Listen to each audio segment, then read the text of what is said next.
Senang sekali kita dapat mengawali acara ini dengan membacakan Wandana, dan tanpa berlama-lama lagi saya akan sedikit membacakan profil singkat dari pembicara kita. Kalau teman-teman lihat di slide, kalau teman-teman lihat di poster, maksud saya, poster yang sudah kami publikasikan di Instagram dan juga di media sosial lain, teman-teman bisa melihat bahwa pembicara kita malam hari ini adalah Ko Darwin Xie. Beliau adalah aktivis Buddhis, serta kerap kali menjadi pembicara dan juga MC di berbagai kesempatan. Langsung saja kita sambut, ini dia Ko Darwin Xie. Halo, selamat malam Ko Darwin. Namo Selamat Buddhaya. malam, Namo Buddhaya. Gimana kabarnya Ko? Sehat ya? Sehat, Luar biasa. puji syukur sehat. Oh ya, Ko Darwin, ngomong-ngomong soal topik malam hari ini, kira-kira Ko Darwin sudah mempersiapkan apa aja nih Ko? Udah nih, bikin slide-nya sampai berhari-hari nih demi kalian, Cil. Karena topiknya lumayan menarik ya Ko ya, challenging banget ya. Ya, waktu itu kan ditanya sama si Agung kan, ada request nggak dari Kopen, katanya ada 2 pilihan mengenai doa sama mengenai yang sila. Ya udah saya pilih di sila, karena kalau mengenai doa tuh kayaknya lebih cocok anggota sangga aja yang bawain, saya pikir. Jadi kita akan kupas tuntas tentang sila. Memang benar sekali kok. Apalagi sila ini seringkali menjadi topik atau kegelisahan, menjadi kebingungan, atau istilahnya menjadi galau ya. Kadang-kadang kita mengalami situasi yang kan. Benar sekali, kita mengalami situasi yang kadang-kadang ini termasuk karma buruk, ini termasuk melanggar sila nggak ya? Situasi-situasi seperti itu kok. Nah, pada malam hari ini kita akan coba bahas, kita akan coba kupas tuntas indikator-indikator apa saja sih sebuah perbuatan disebut melanggar sila. Oleh karena itu, langsung saja Ko Darwin, kami persilakan. Terima kasih, Mira. Saya izin share screen ya. Oke, sudah terlihat mudah-mudahan ya. Indikator melanggar sila apa saja. Jadi thank you ya buat Kopem West yang sudah mengundang saya. Mudah-mudahan nggak bosen ya ketemu saya. Tahun lalu kayaknya dua kali, Kopem West sekali, Kopem West juga sekali undang. Tahun ini sudah diundang lagi sama Kopem West. Jadi semoga nggak bosen, dan saya selalu berusaha untuk memberikan sesuatu yang bisa bermanfaat lah buat kita terapkan dalam kehidupan kita sehari-hari. Nah, ini topiknya emang saya juga senang banget bahas ini, karena ini kalau ngomong soal sila, kita apa ya, sesuatu yang universal ya kita bilangnya ya. Sebenarnya nggak berlaku hanya untuk Buddhis saja. Non-Buddhis, semua manusia itu bisa menjalankan ini tanpa memandang apapun itu kepercayaannya mereka. Jadi kalau mereka bisa menjalankan sila, sebetulnya memang sangat bermanfaat ya. Saya akan mulai dengan sebuah, ini terjemahan dari Pancasila Buddhis yang biasa kita baca pada saat kebaktian ya. Jadi dengan melaksanakan sila, tidak membunuh, tidak mencuri, tidak berbuat asusila, tidak berucap yang tidak benar, tidak minum minuman keras, akan membuahkan hasil terlahir di alam bahagia, memperoleh kekayaan dan mencapai nirwana. Nah, ini yang mau saya tekankan di sini. Cuman jalanin sila aja, 5 sila ini aja, kita bisa mencapai nirwana loh. Ini luar biasa banget kan, mungkin yang nggak terpikir sama kita. Nah ini kenapa kita bisa mencapai nirwana, nanti kita akan bahas sih. Ya, gimana caranya gitu ya. Kita langsung mulai aja lah, supaya nggak buang waktu ya, karena ini cukup banyak. Dan nanti sepanjang berjalannya sesi ini, saya harapkan teman-teman yang ada pertanyaan, jadi misalnya ini saya lagi bahas sila pertama nih, nah kalau ada pertanyaan langsung aja tentang sila pertama boleh tanya langsung di chat, ataupun mungkin raise hand, atau mau nanya langsung juga boleh ya. Kita langsung bahas dulu tentang pembunuhan, sila pertama ya. 5 faktor, jadi ada 5 faktor terjadinya pembunuhan. Pertama, pasti ada makhluk hidupnya ya. Jadi kalau di foto ini ada ayam, ada seekor ayam yang masih hidup, tentu ayamnya. Kita tahu bahwa makhluk ini masih hidup. Ayamnya masih hidup ya, udah jelas lah ya. Masih gerak-gerak gitu. Kemudian ada niat dari kita untuk membunuh makhluk itu. Membunuh ayam ini dalam kasus ini ya. Terus dilakukan usaha untuk bunuh. Jadi pisaunya udah gorok tuh lehernya. Ada usaha untuk membunuhnya, dan terakhir makhluk tersebut akhirnya mati karena usaha kita menggorok leher itu. Jadi 5 faktor ini harus terpenuhi semua, baru kita dianggap melanggar sila. Karena kayak berarti kalau misalnya cuman ada 4 faktor aja, jadi ada seseorang, nah si A misalnya, dia mau coba membunuh si ayam ini, udah sampai gorok, tapi akhirnya nggak mati ayamnya. Dia melanggar sila nggak? Betul, dia tidak melanggar sila. Tapi karma buruk tetap berlaku, karena dia ada usaha. Jadi dia sudah melakukan perbuatan karma buruk melalui pikiran minimal. Dan juga ada usaha, karena dia menyakiti ayam itu, meskipun tidak sampai mati ya. Jadi meskipun kita tidak melanggar sila, tapi kalau memenuhi beberapa faktor yang ada di sini, ya tetap aja itu karma buruk. Jadi jangan berpikir yang penting gue nggak melanggar sila nih, jadi nggak ada karmanya dong. Nggak begitu ya. Jadi hati-hati. Cara pembunuhnya macam-macam ya. Jadi bisa dengan tangan sendiri, tangan kosong, tonjok sampai orangnya meninggal misalnya, atau apa, terus pakai pisau, pakai besi dan lain-lain. Bisa melalui perantara. Corok. Nah, jadi ada juga melalui perantara. Jadi kita bisa suruh orang lain. Jadi kalau ini kan hanya melalui mulut ya. Saya minta ada seseorang minta orang lain untuk membunuh suatu makhluk atau apalah gitu. Nah, itu juga dianggap melanggar sila karena dia yang menyuruh. Jadi dalam kasus ini ada 2 orang yang melanggar sila, si yang menyuruh dan yang melakukannya. Itu dua-duanya melanggar. Kemudian dengan melontarkan suatu benda, jadi dilempar, memanah, menembak dan lain sebagainya yang memang nggak langsung pakai tangan ya. Kemudian menggunakan perangkap. Jadi meskipun seseorang tidak melakukan apa-apa, tidak secara langsung membunuh suatu makhluk. Jadi misalnya pasang perangkap ranjau misalnya, yang sadis banget nih, misalnya kalau lagi zaman perang itu kan pasang ranjau, terus ranjaunya kena dan akhirnya meninggal orangnya, ya orang itu sudah pasti dianggap melanggar sila karena dia yang memasang perangkap itu dan emang untuk niat untuk menyakiti atau membunuh musuhnya gitu kan dalam kasus ini ya. Dan yang terakhir dengan ilmu gaib, guna-guna jampi-jampi ya, ini sesuatu yang memang di luar akal sehat, tapi memang harus diakui ada sih ya, ada. Jadi kita mungkin tidak tahu caranya gimana, tapi ada orang yang menggunakan ilmu gaib, guna-guna untuk membunuh orang lain atau membunuh makhluk lain segala macam. Ini kategorinya ya, baru dikatakan terjadi pembunuhan. Nah, jadi faktor karma buruk dari pembunuh itu ada kayak kadarnya itu maksudnya kayak levelnya gitulah ya. Jadi bukan berarti kayak seseorang membunuh ayam dan dia membunuh manusia, itu karma buruknya sama. Tentu beda. Jadi apa sih kategorinya? Yang pertama itu dianggap baik buruknya kategori itu dilihat dari ukuran makhluknya. Besar atau kecilnya makhluk itu. Jadi semakin besar makhluknya, itu karma buruknya semakin besar juga. Karena apa? Jadi dijelaskan bahwa cetananya atau kehendaknya atau usahanya itu semakin besar dalam untuk membunuh. Jadi kalau bayangin kalau misalnya seseorang membunuh nyamuk dan membunuh manusia atau hewan lah ya yang lebih besar ukurannya ya, itu pasti beda. Karena kan emang dari segi usaha itu beda jauh. Usaha kita membunuh nyamuk sangat gampang, dan kalau membunuh binatang atau hewan yang ukurannya lebih besar pasti effortnya lebih besar juga. Jadi dari situ dianggap karma buruk itu beda kadarnya. Sebentar saya matiin dulu ya. Oke. Kemudian selain ukuran juga dilihat dari kebajikan dari makhluk tersebut. Yang paling berat tentu saja kalau seseorang membunuh arahat dibandingkan membunuh semut misalnya. Itu sangat berat, maka membunuh arahat itu termasuk dalam akusala garuka garma atau karma buruk berat. Jadi seseorang yang membunuh arahat dipastikan akan masuk ke neraka awici. Neraka awici itu yang paling rendah, yang paling bawah itu. Itu udah lamanya minta ampun, mungkin berapa kalpak itu baru bisa terbebaskan. Jadi sebenarnya gimana sih cara kita bisa terhindar dari membunuh arahat? Dan kita tahu nggak sih seseorang itu arahat? Nah, masalahnya kan kita nggak tahu tuh. Manusia itu nggak bisa tahu, bahkan seseorang yang sudah mencapai tingkat kesucian sekalipun, jadi misalnya Sotapana, Sakadagami, Anagami, dan Arahat. Seseorang yang sudah mencapai tingkat kesucian ini yang paling tinggi arahat sekalipun, dia tidak bisa tahu orang lain itu sudah mencapai tingkat kesucian atau belum. Sudah mencapai arahat atau belum. Kecuali yang bisa tahu hanya diri sendiri sama, maksudnya yang mencapai kesucian itu sendiri dan sama Sang Buddha, yaitu Buddha Gautama ya, di mana Buddha Gautama sudah parinibbana. Jadi gimana cara kita menghindari kita jangan sampai membunuh arahat? Ya jangan bunuh manusia, karena yang bisa mencapai manusia, yang bisa mencapai arahat itu hanya manusia. Jadi membunuh manusia itu sangat-sangat tidak disarankan. Jangan sampai lah. Ya jangan bunuh manusia lah, masih kita bunuh semut aja kan kita disarankan tidak kan, tidak dilakukan ya.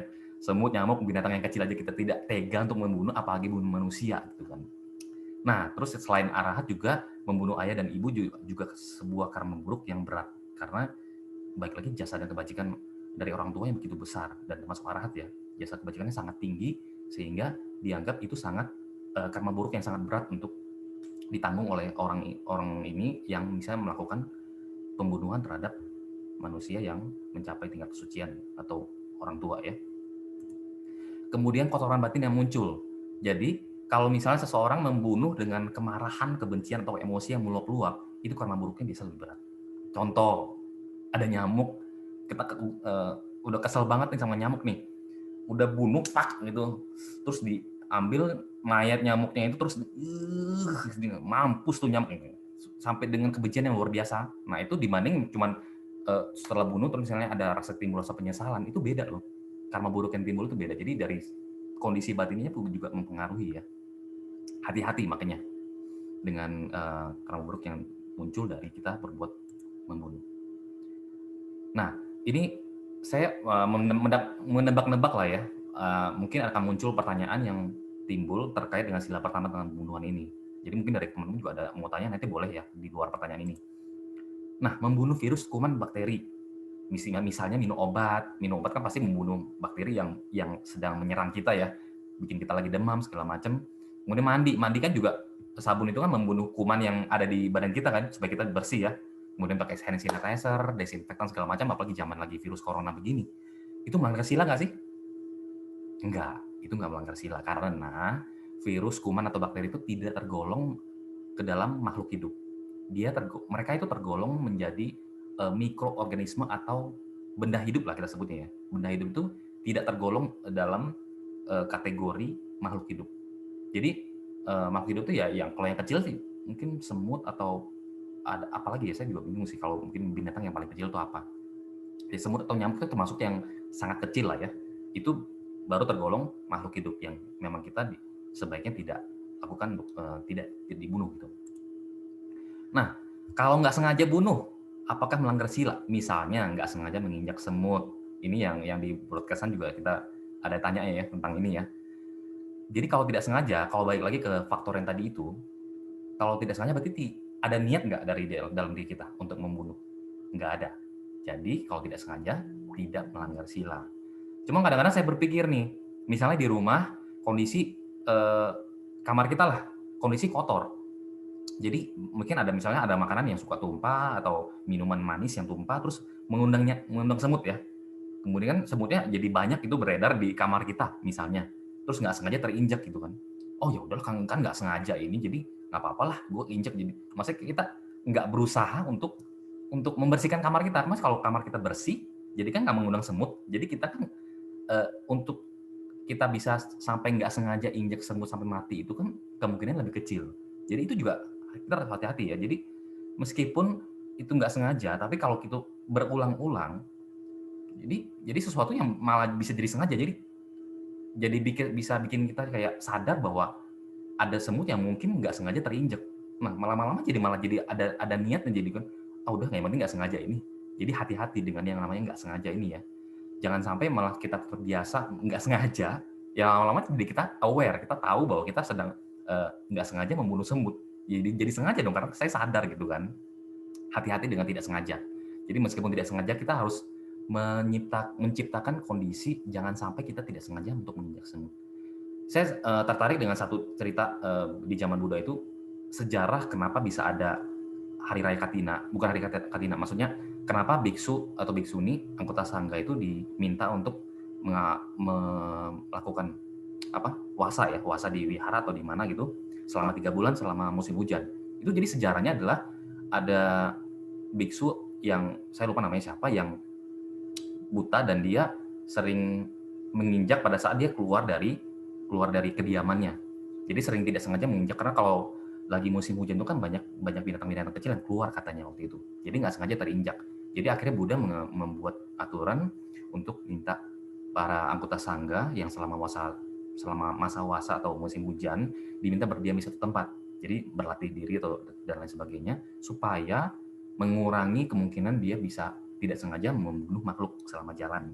Sampai begitu. Jadi memang itu satu yang balik lagi jangan sampai karena tidak sengaja jadi membuat itu jadi kayak kita mentoleransi gitu bahwa kita tidak sengaja membunuh. Gitu ya. Jadi harus ada usaha untuk kita jangan sampai juga tidak sengaja membunuh. Nah, bagaimana kalau kita memang terpaksa membunuh suatu makhluk? Misalnya minum obat cacing karena cacingan. Itu melanggar sila nggak? Ini boleh ya, jadi kalau teman-teman yang mau respon boleh mungkin di chat atau langsung ngomong juga boleh. Jadi Coba kalau ada yang mau jawab di kolom chat. Saya cacingan, terus saya minum obat cacing. Cacingnya mati. Itu melanggar sila nggak? Ayo. Oke, boleh teman-teman. Mungkin teman-teman ada punya Di pendapat, chat aja. boleh langsung di chat. Atau kalau misalnya mau berinteraksi juga boleh ya, Bro? Boleh. Mau langsung interaksi juga boleh. Silakan teman-teman, kita buka kesempatannya supaya sesi ini lebih interaktif seperti itu. Pada bingung ya. Soalnya kalau enggak kita yang mati kok. Oke. Nggak menjawab pertanyaan ini. Jadi minum obat cacing itu melanggar sila apa enggak? gimana nih Jupe? Ayo, Jupe. Waduh, oke. Waduh, Ragu-ragu ya. berat ya pertanyaannya. Jawabannya betul, melanggar sila. Melanggar Melanggar. sila betul. Tapi memang dalam hal ini, dalam case ini kita sebaiknya kita bijaksana. Memang benar, kalau nggak minum, lama-lama cacingan bikin kita jadi kurang gizi dan lain sebagainya, malah bikin tubuh kita jadi nggak sehat. Malah jadi kitanya yang kenapa-napa kan, jadi hidup kita yang terancam gitu, amit-amit ya. Jadi dalam case ini benar, kita melanggar sila, tapi balik lagi ya, niatnya. Jadi niat seorang ini yang minum obat cacing ini diharapkan ya jangan sampai kayak disertai dengan kebencian yang luar biasa terhadap cacing. Jadi ya bisa disertai niat baik bahwa maafkan saya cacing, saya harus minum obat cacing, jadi saya harus membunuh kamu dan lain sebagainya karena ya terpaksa. Jadi balik lagi, yang penting niatnya tidak terlalu tidak disertai dengan kebencian atau cetana yang terlalu ini. Dia pernah minum, saya juga pernah minum kok.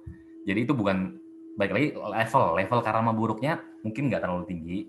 Nah, yang penting balik lagi juga kita juga disarankan kalau kita kondisi yang tidak cacingan ya kita diharapkan ya jaga kebersihan. Kita bisa mengkondisikan kita jangan sampai kita cacingan gitu kan. Jadi yang punya anak juga mungkin ya makannya yang bersih segala macam ya. Kalau jaga kebersihan harusnya sih nggak sampai cacingan kan ya. Kan nggak semua orang pasti cacingan kan. Balik lagi. Ya, oke. Jadi itu jawabannya ya. Melanggar sila tapi mungkin kadar level karma buruknya tidak terlalu tinggi. Karena kita terpaksa untuk membunuh cacing itu. Sama halnya dengan ini, case lain yang terpaksa itu rumah kita dihinggapi rayap yang banyak banget. Ada solusi lain nggak sih selain kita pakai obat anti rayap? Ada solusi lain nggak itu? Kita tanya dulu. Kalau masih ada solusi lain, oke lah. Ya udah mungkin pindah ke luar, nggak membunuh gitu misalnya. Tapi kalau nggak ada solusi lain ya terpaksa harus dipakai obat anti rayap supaya rumahnya nggak lama-lama jadi habis gitu kan. Kalau nggak pakai obat anti rayap kan jadi bisa ambruk lama-lama rumahnya. Jadi perlu disertai dengan kebijaksanaan dari dalam diri kita. Nah, kalau sudah punya niat bunuh tapi tidak jadi membunuh, bagaimana karma buruknya? Jadi teman-teman boleh sambil ini ya kalau mau ada pendapat ya. Jadi balik lagi ke faktor 5 faktor tadi. Dalam hal ini dia tidak memenuhi faktor yang keempat dan kelima ya. Tidak jadi membunuh meskipun sudah ada niat membunuh. Jadi misalnya ada nyamuk yang hinggap terus mau pengen gue bunuh tapi nggak jadi deh. Ya udah deh gue ingat sila jadinya. Ya, benar itu tidak melanggar sila benar. Tapi balik lagi karma buruk melalui pikiran. Kan karma buruk nggak cuma melalui perbuatan ya. Karma buruk bisa timbul dari pikiran juga, bisa timbul dari ucapan juga. Jadi tiga metode ini yang harus hati-hati. Meskipun saya tidak jadi membunuh, tapi karma buruk tetap ada melalui pikiran. Jadi ya, tapi ya kadarnya tetap pasti lebih rendah daripada jadi membunuh. Balik lagi, oke. Kalau ada satu makhluk yang sedang terancam jiwanya dan kita tidak, ini menarik nih case-nya ini. Misalnya ada binatang lah, kita sebut binatang yang lagi terancam jiwanya. Ini anggap aja misalnya anjing lagi nggak sengaja kejebur di sungai misalnya. Dia sedang terancam nih jiwanya. Terus kita nggak menolong. Kita tidak menolong ini dalam hal ini ada kemungkinan macam-macam lah ya. Misalnya kita tidak bisa berenang. Kalau nggak bisa berenang, gimana caranya kita mau nyembur, terus mau ini malah jadinya nyawa kita yang terancam karena kita tidak bisa berenang kan. Tapi kalau misalnya kita bisa berenang dan lain sebagainya, tapi memutuskan untuk tidak menolong makhluk ini melanggar sila nggak? Baik lagi tidak ada niat, ya, tidak ada niat untuk membunuh dari awalnya, meskipun kondisinya si anjing ini sedang terancam jiwanya karena lagi hanyut di sungai. Dalam hal ini sudah pasti tidak terancam, tidak melanggar sila pertama. Tapi balik lagi, kalau kita timbulkan pikiran yang tidak baik pada saat ini anjing pernah gigit gua nih, biar mampus, jadi biaran aja mati dia. Jadi kita menimbulkan pikiran yang nggak baik kan waktu itu kan. Jadi meskipun tidak melanggar sila, tapi kita melakukan karma buruk melalui pikiran pada saat itu. Jadi hati-hatilah. Jadi sebaiknya kalau misalnya kita dihadapkan pada case seperti ini, misalnya nggak bisa berenang ya, tapi cari cara lah, cari orang lain kayak yang bisa berenang gitu kan. Tolong dong, tuh ada anjing yang lagi hanyut, tolong ditolongin dong, gue nggak bisa berenang nih gitu. Banyak cara supaya kita bisa tetap menjaga pikiran kita yang positif ya, kita bisa melakukan sesuatu lah supaya anjing itu bisa tertolong. Nah, ada pertanyaan yang lain mungkin boleh ditanya ya sebelum masuk ke sila kedua, boleh ya. Tapi sambil saya jalan aja lah ya, jadi kalau ada yang mau nanya, balik lagi sila pertama silakan. Kita masuk ke sila kedua tentang pencurian. Ya, ini ada orang yang mau coba mengutil, maling dompet ya. Ada 5 faktor ya, hampir sama dengan yang pembunuhan. Ada satu barang milik orang lain. Kita tahu bahwa barang itu ada pemiliknya. Ada niat untuk mencurinya. Yang keempat, melakukan usaha untuk mengambil barang itu. Dan berhasil mengambil melalui usaha itu. Caranya macam-macam ya. Mencuri dengan diam-diam itu biasa copet, maling itu kan kalau di pasar kayak kita hati-hati, ya kan bisa dompet atau handphone ya diambil gitu diam-diam tanpa kita ketahui, sampai terakhir baru kita tahu gitu bahwa ya barangnya hilang, dimaling. Merampas disertai ancaman atau kekerasan, ini ya bisa rampok dan lain sebagainya lah, atau menodong ya. Mencuri dengan sengaja nutup-nutupi atau menyembunyikan. Jadi misalnya ada orang yang taruh kartu ATM-nya di meja, terus kita kayak sengaja pakai tas gitu tutupin ininya ATM itu ya, itu berarti kita melanggar sila dianggapnya. Kemudian bersekongkol melakukan pencurian. Nah, jadi misalnya ada satu tim, ada film apa namanya Italian Job ya kalau nggak salah yang bikin ngerampok bank itu kan, itu meskipun misalnya ada satu orang tuh ya hanya jadi koordinator atau bosnya itu yang hanya memerintah, dia cuman sumbang suara doang. Semua yang lakukan perampokan itu adalah anak-anak buahnya dia. Dalam hal ini yang paling berat siapa? Yang paling berat justru dia sendiri, karena dia yang mengkoordinasi dan dia yang memerintahkan untuk melakukan perampokan bank itu. Jadi meskipun balik lagi hanya melalui mulut aja, dia nggak melakukan langsung, yaitu pelanggar sila tetap aja, melanggar sila kedua. Masuk ya. Korupsi ya toh? Nah, korupsi betul. Itu pertanyaan itu, korupsi juga termasuk pelanggaran sila karena mengambil sesuatu yang bukan milik dia. Meskipun koreksinya ya dibikin rapi banget segala macam pembunuhan, tapi ya baik lagi ada niatnya kan, niat untuk mengambilnya. Nah, penukaran label ini ada case yang mungkin jarang terjadi ya. Misalnya barang dua yang sama persis, kemudian labelnya ditukar gitu, yang harusnya nama kita jadi nama orang lain dan lain sebagainya, jadinya berpindah kepemilikannya jadi punya kita ya, harusnya punya orang lain jadi punya kita. Penukaran label. Faktornya karma buruknya gimana kalau dari mencuri? Karma buruknya ditentukan dari beberapa faktor berikut.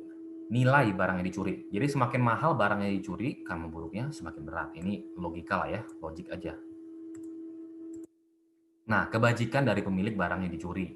Jadi selain nilai barangnya, kebajikan dari pemilik barangnya juga itu menentukan faktor karma buruknya, level karma buruk yang timbul gitu ya. Jadi misalnya mencuri dari seorang arahat atau orang yang tinggi kebajikannya, itu karma buruknya pasti lebih berat. Nah, pertanyaan yang mungkin timbul nih terkait dengan sila kedua. Mengambil barang yang tidak diketahui pemiliknya. Nah, menarik ya. Lagi jalan nih, tiba-tiba ada duit goban nih di lantai nih. Ya, nggak ada yang punya, nggak ada yang ngambil gitu kan. Terus kita ambil, kita masukin ke dompet. Ayo, melanggar sila apa enggak? Boleh bantu jawab di chat room, atau langsung dijawab juga boleh. Sambil saja ini ya bahas ini, pasti ada pendapat-pendapat yang macam-macam nih. Kalau mengira suatu barang milik orang lain adalah milik sendiri dan mengambilnya, apakah melanggar sila? Kita yang pertama dulu deh, nggak ada yang mau jawab nih. Ya kita coba jawab ya kok ya. Boleh, Wira. Kayaknya tidak melanggar sila deh kok. Soalnya kita nggak tahu barang itu dimiliki oleh siapa. Gimana menurut kau Darwin? Sebenarnya bukan yang baik lagi kayak yang pertama tadi ya. 5 faktor ini tadi.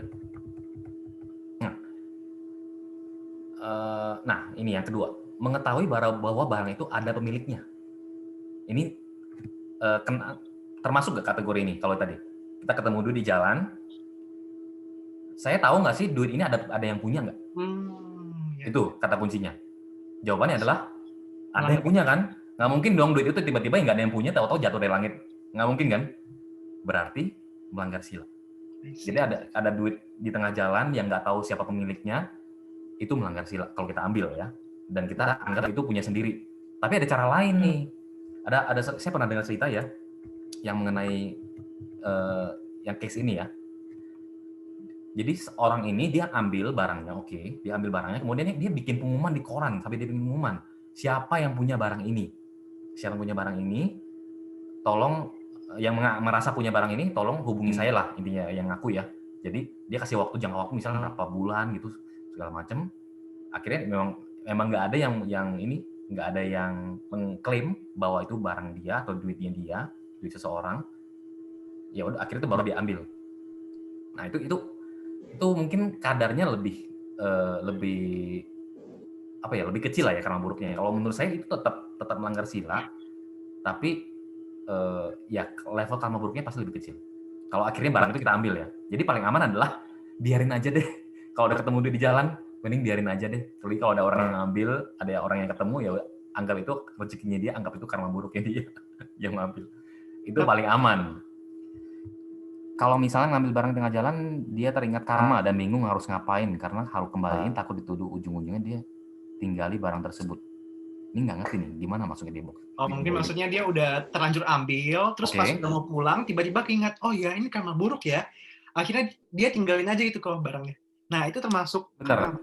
Barangnya udah diambil atau belum nih? Kalau barangnya mengambil barang orang lain di tengah jalan, dia teringat karma. Berarti misalnya udah diambil terus dibalikin lagi? Benar. Ya, oke. Masalahnya karma sila kedua ini dianggap melanggar ini pada saat barang itu sudah berpindah tempat. Itu masalahnya. Jadi ketika dia sudah berpindah tempat dan kita yang mindahin barang itu, meskipun nggak jadi, itu tetap dianggap melanggar sila. Tapi memang jadinya kadarnya pasti jauh lebih rendah karena sudah diambil tapi akhirnya kita nggak jadi ambil. Bahkan orang itu sampai nggak nyadar bahwa misalnya ya, ini case-nya bukan yang adu di tengah jalan ya. Jadi ada seorang pencuri yang ngambil dompet seseorang terus dibalikin lagi tanpa orang itu ngeh gitu. Jadi orang itu sama sekali nggak ngeh bahwa dompetnya sempat berpindah tangan gitu kan. Jadi kan memang dari sisi pemiliknya tidak merasa menderita lah gitu ya. Jadi memang karma buruknya pasti levelnya jauh lebih rendah dibanding misalnya orangnya sudah ngeh sampai diancam gitu, sudah diambil, udah maling, ada polisi di depan, aduh, gue bisa ketahuan nih kalau gue maling ini. Akhirnya dia balik lagi, dia balikin. Nah itu beda lagi ceritanya. Jadi kan sudah ketahuan baru dia balikin. Nah jadi levelnya itu beda-beda gitu kan. Meskipun kejadiannya pencurian barangnya sama gitu kan. Ada pertanyaan lanjutan kok dari saudara Maya Lost and Found. Nah ini bagus banget nih. Jadi memang inilah yang disarankan kalau kita ketemu barang di jalan. Jadi kan kita misalnya, tapi lost and found nggak di semua tempat ya. Tapi kalau misalnya di mall, nah di mall kalau ketemu duit di tengah jalan, di lantai gitu kan, kita bisa ambil, kita kasih ke security. Itu udah paling bener deh. Jadi biar security yang handle atau misal kasih ke informasi dan lain sebagainya. Jadi udah tanggung jawabnya sudah pindahin. Ya kita yang pindahin, tapi kan kita tidak ambil. Betul. Maksudnya balik lagi ke niat ya. Jadi niatnya adalah kita untuk mengamankan malah itu menurut saya malah jadi perbuatan yang baik, karma baik. Karena kita mengamankan barang itu jangan sampai diambil oleh orang-orang yang malah punya niat buruk. Malah jadinya malah karma baik. Menurut saya. Jadi ini menarik banget sih. Jadi yang perlu di-highlight itu sebenarnya adalah cetana ya, niat ya, seperti itu kok. Betul, niat itu penting banget. Jadi kalau dari awal kita memang niatnya adalah untuk mengamankan barang ini diserahkan ke lost and found atau security atau informasi dan sebagainya, itu bagus, itu malah hal yang bagus kalau kita mengamankan. Oke, menarik sekali. Nah, itu tadi ya.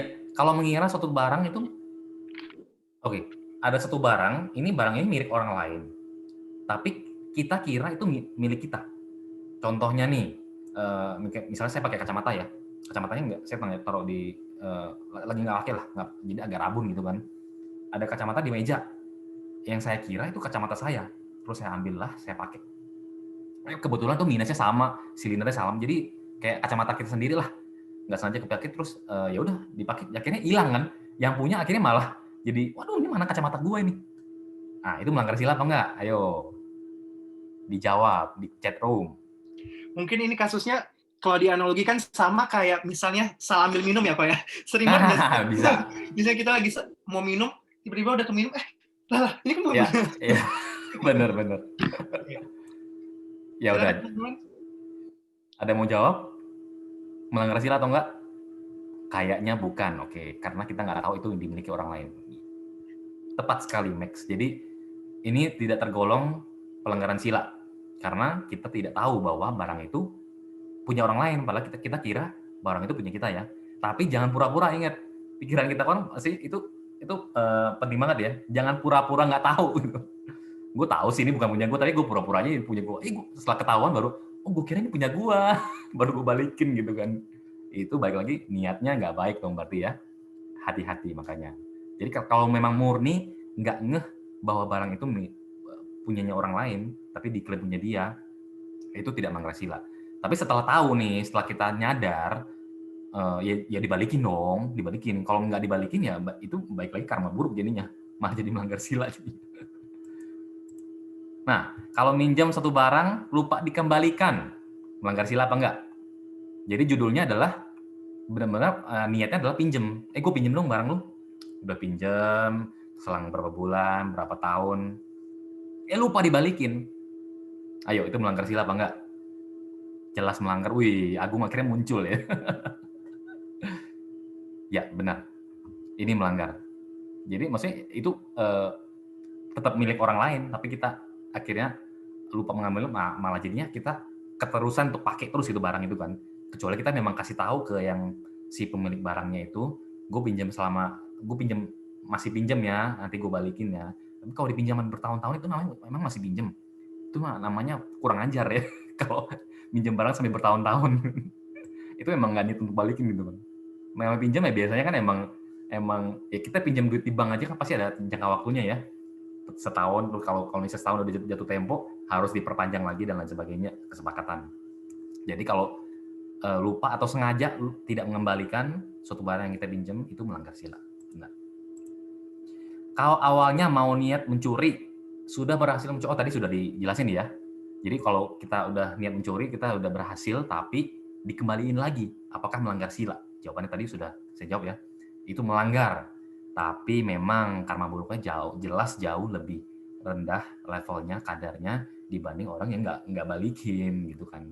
Jadi kalau sudah sadar, oke, gue sadar gue salah, gue sudah ambil barangnya dia, diam-diam gue udah maling barang dia, ya udah gue balikin. Jadi kita sudah kayak menebus dosa kalau istilah umumnya, tapi enggak ya. Ini maksudnya mengurangi karma buruk kita. Jadi kan itu jadi karma baik kan.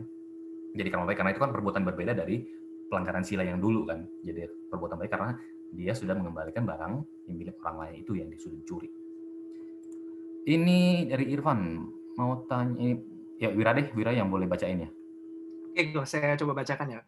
Mau tanya, kalau misalnya kita ambil uang orang tua untuk beli makan, tapi saat itu orang tuanya sedang tidak ada di rumah.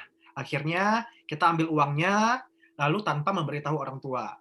Tapi di sisi lain, kita udah yakin kalau orang tua itu pasti mengizinkan kita menggunakan uang untuk membeli makan. Nah, gimana nih, Pak? Ini menarik banget ini. Dalam case ini, yang penting setelah kita gunakan uangnya dan kita beli makan nih, udah 10% pulang rumah, terus orang tua kita pulang ke rumah kan, kasih tahu, Ma tadi gue ambil duit ya, 50.000 ya buat beli makan bla bla bla. Oh ya udah, pasti orang tua bilang gitu karena emang pasti dikasih izin kan, memang duit orang tua beli anak itu biasa, memang sudah biasa lah. Itu yang penting kasih tahu, jangan diem aja. Kalau diem aja itu melanggar, jelas melanggar. Kalau diem aja tanpa kasih tahu orang tua, meskipun kecuali misalnya ada perjanjian lah. Orang tua pernah kasih tahu, nak kalau memang mau ngambil duit gua, duit mama, ambil aja ya di dompet. Nah, kalau mama pernah ngomong begitu, itu boleh diambil. Itu nggak melanggar. Itu penting banget. Jadi sebetulnya memang hal kecil apapun kita sebaiknya memang hati-hati ya. Jangan sampai kita dianggap melanggar. Gitu. Ada juga pertanyaan menarik lainnya dari Nesia, kalau lupa minjem, tapi nanti barangnya dibalikin lagi, itu apakah melanggar atau tidak, Niko? Nggak ngerti, maksudnya lupa minjem itu gimana ya? Misalnya kadang kita lupa state kalau kita pinjam suatu barang itu, tapi kita pakai aja, balikin. tadi gue pinjam nih, sorry. Nah, itu apakah termasuk? Oke. Ini mirip sebenarnya sih sama tadi kan, yang kata ngambil duit orang tua di rumah, kita kan ambil dulu tanpa ngomong, terus dibalikin. Bukan nggak, kalau dalam case ini nggak dibalikin ya, tapi kalau case yang Nesia ini kan dibalikin. Itu menurut saya ini agak tricky memang ini. Kalau kondisinya sudah kepepet banget, jadi ini sebenarnya kalau bisa lihat situasi sih ya. Kalau kondisinya memang masih bisa nih, orangnya nggak ada, ya udah di chat WA kek, atau di telepon misalnya, gue pinjem ya pulpen lu yang ada di meja lu sebentar ya, dan lain sebagainya lah. Maksudnya akhirnya dibalikin lagi juga sih. Itu lebih baik. Tapi kondisinya memang lagi pepet banget, aduh, mau tanda tangan sesuatu, nggak ada pulpen, ya udah gue pinjem dulu pulpennya. Tanda tangan langsung balikin lagi. Ya, kalaupun itu dianggap melanggar, tapi itu sangat kecil sih. Yang diambil juga cuma tinta sekecil dikit banget kan. Jadi, yang penting niatnya bukan ngambil lah. Gitu sih. Jadi kalau sudah kita pinjam sebentar terus balikin lagi, harusnya itu tidak dianggap melanggar sila sih. Memang agak tricky nih, karena memang sudah barangnya tidak tempat ya. Ya, ini sama sih. Yang juga bilang, kalau pas dibalikin baru bilang nggak apa-apa. Gimana? Ya nggak apa-apa. Yang penting kita juga menganggap, kita juga harus yakin bahwa orang yang dipinjemin diam-diam ini, memang nggak masalah kalau barang dipinjem. Tapi kalau misalnya seseorang yang misalnya musuh bebuyutan gitu kan, gue pinjem gitu, terus balikin, nah dia jadi ngapain sih ngambil barang gue diem tanpa bilang-bilang sama gue, malah bikin dia jadi kesel gitu kan. Nah itu malah jadi sesuatu yang kalau nggak bilang sama sekali. Ini pada kreatif ya anak Kopen ya, luar biasa loh.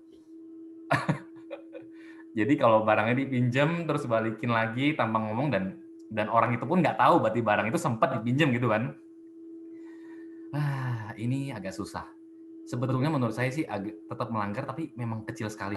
Karena ada sesuatu yang diambil di situ. Jadi misalnya pulpen, ada tintanya yang kepake kan?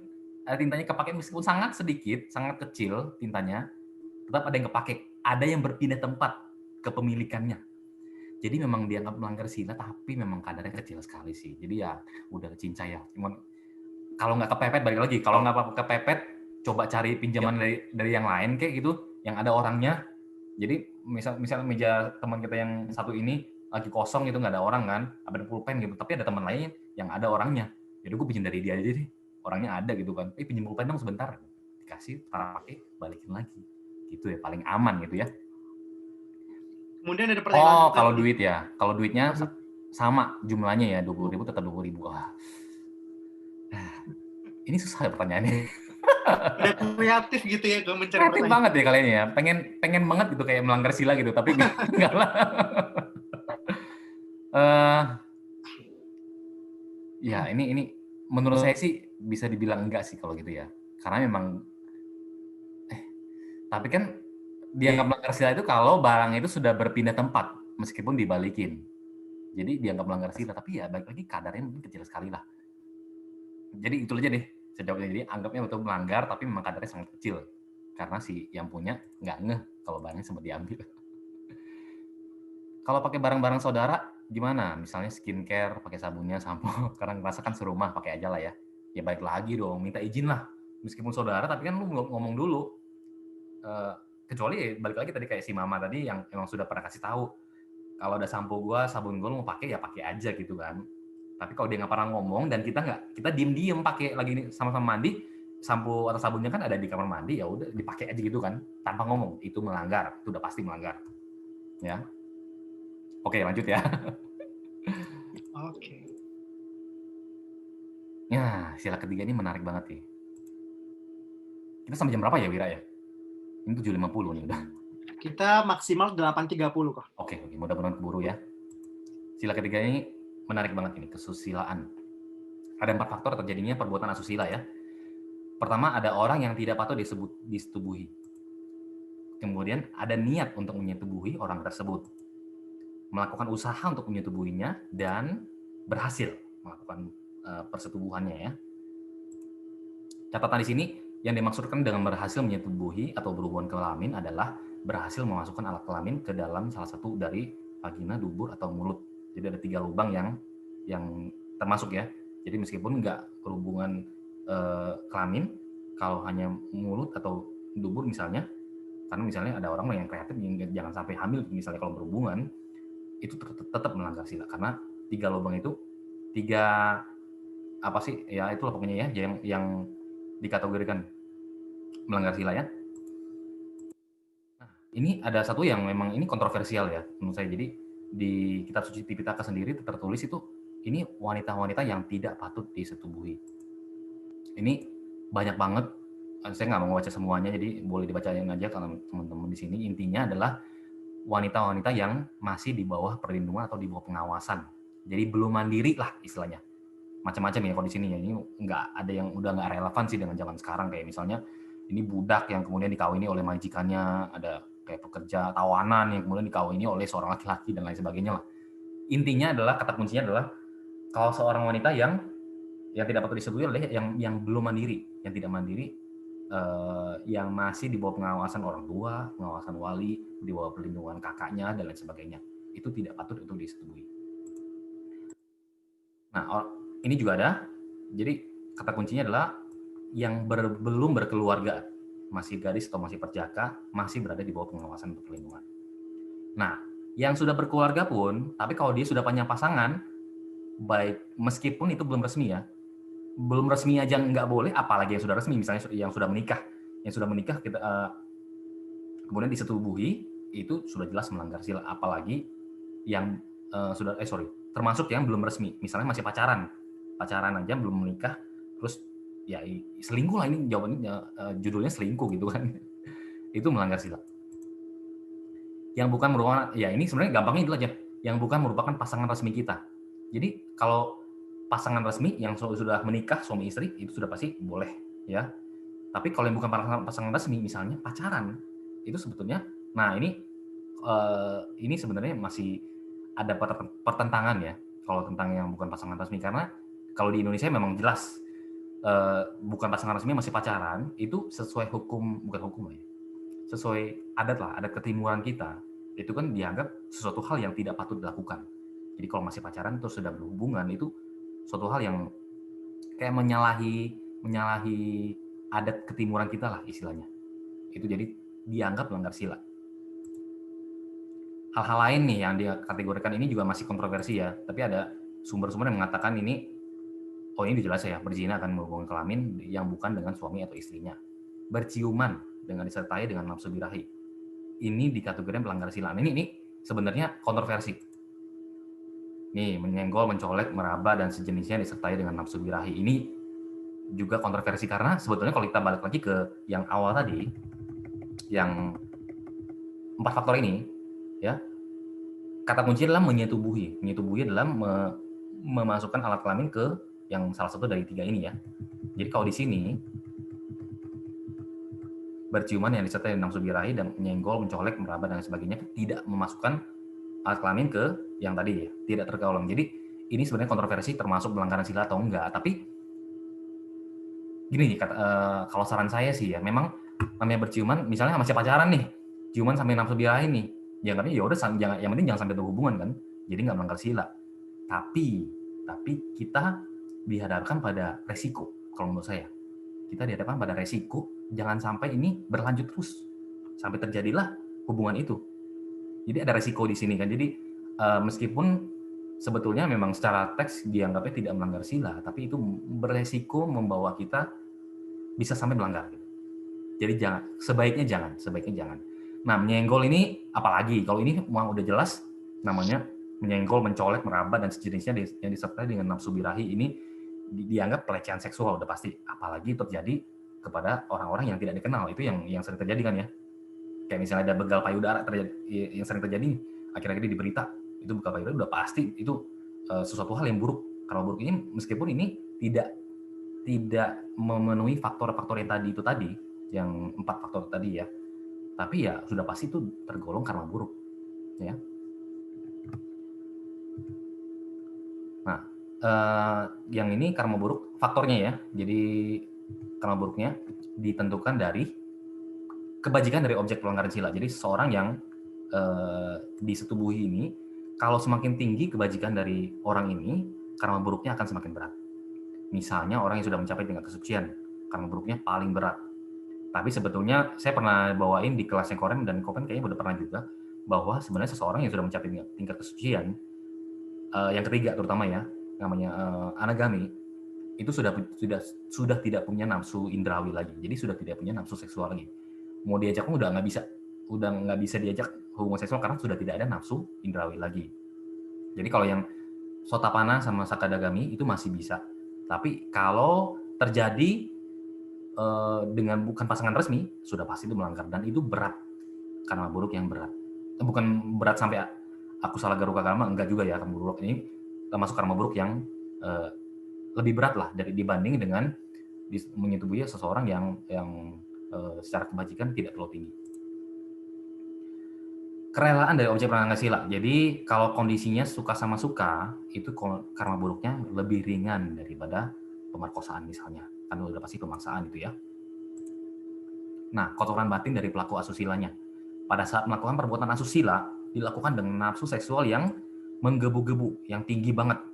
Itu karma buruknya lebih berat daripada kalau misalnya nafsu seksual yang biasa aja dan lain sebagainya. Ini yang dan upaya yang dilakukan ini mirip-mirip sama tadi ya. Jadi kalau ada unsur pemaksaan atau pemerkosaan, yang jelas, sudah jelas itu karma buruknya akan lebih berat dibanding dengan yang tadi, suka sama suka tadi ya. Tapi suka sama suka, kalau bukan pasangan resmi, tetap melanggar, itu judulnya. Jadi jangan jadikan itu sebagai kayak pembenaran ya. Yaudah yang penting gue suka sama suka, yaudah kamu buruk juga gini kan, tapi tetap melanggar, itu melanggar sila ketiga ini. Nah, pertanyaan yang mungkin timbul nih, tentang sikal ketiga. Bagaimana dengan budaya di luar negeri yang menganut seks bebas? Apakah melanggar sila? Nah, ini menarik nih. Jadi, kalau di Indonesia kan kita menganut ada ketimuran, tapi gimana dengan kayak di Amerika atau di Eropa? Mereka tuh kayak malah misalnya seseorang yang sudah berusia dewasa, meskipun belum menikah ya, kalau di adat barat sana, mereka tuh malah disarankan untuk tinggal sendiri di luar, pisah dari orang tua, meskipun belum menikah. Beda sama kita kan ya. Jadi sudah misalnya pisah dari rumah, terus bawa pacarnya tuh tinggal bareng di rumah itu, akhirnya ya udah pasti berhubungan dengan pacarnya dan sebagainya. Tapi belum resmi kan? Itu melanggar sila apa enggak? Ayo, ini menarik nih. Menurut kalian itu melanggar sila enggak? Pacar tinggal sama pacar, terus itu di luar negeri, di negara yang memang menganut ya pergaulan bebas lah dan sebagainya, dan akhirnya mereka melakukan, dan itu maksudnya di sana dianggap itu biasa aja. Itu melanggar apa enggak? Ayo. Okta bilang melanggar. Sakya melanggar. Jadi gini, kata kuncinya adalah sebenarnya bukan sudah menikah atau belum, sudah mandiri atau belum. Jadi kalau di negara luar negeri itu, di suatu negara yang memang menganggap itu biasa aja dan tidak melanggar hukum, itu tidak melanggar sila. Itu tidak melanggar sila. Jadi agak ironis ya. Jadi anggapnya kayak misalnya tinggal di luar negeri, hidup di luar negeri itu kayaknya hoki banget ya, nggak usah merit tapi sudah bisa berhubungan dan bisa punya anak bahkan. Ingat kalau David Beckham sama Victoria Beckham, itu mereka itu sudah punya anak dulu baru merit, baru menikah. Itu melanggar sila nggak sih? Ya nggak melanggar sila kalau mereka memang sudah mandiri, memang sudah tidak di bawah pengawasan dan perlindungan. Kenapa begitu?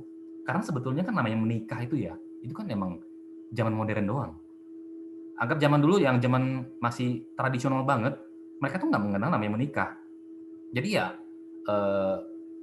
suka sama suka, sudah direstui orang tua, misalnya orang tua juga sudah tahu bahwa memang sudah pacaran dan memang sudah berhubungan dan punya anak, itu sudah hal yang biasa. Jadi itu tidak melanggar. Tapi kita kan hidup di Indonesia. Kita hidup di Indonesia dan kita mengikuti kayak adat ketimuran lah, baik lagi ya. Jadi kalau di sini, case ini melanggar. Karena sesuai adat kita, itu dianggap sesuatu yang tidak patut dilakukan. Jadi hati-hati. Ingat kita hidup di mana? Kita hidup di Indonesia.